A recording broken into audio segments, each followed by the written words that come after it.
Welcome to the last breakfast. Please enjoy the video. You begin by working non-destructively. Duplicate the background and zoom to assess the object. Use the object selection or lasso to isolate the subject, then convert that selection into a layer mask so you can iterate.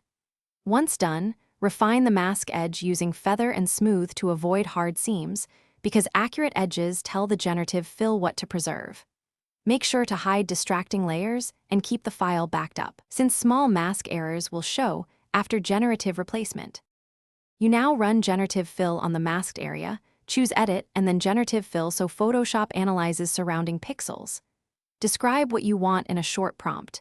Mention lighting, texture, and perspective, because the model uses that context to synthesize believable content.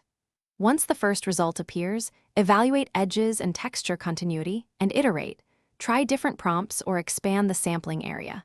If seams persist, use content-aware fill locally, then reapply generative fill to blend details. You finish by blending. Zoom in and fix any small artifacts with the healing brush and clone stamp, because automated fills rarely nail micro-texture.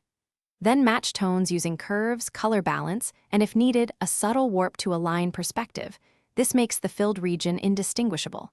If things go wrong, retrace steps, tighten the mask, reduce the fill area, or change the prompt to specify softer edges or consistent lighting.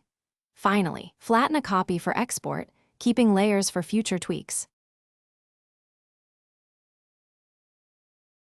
Thanks for watching. If this was helpful, leave a like and consider subscribing. See you next time.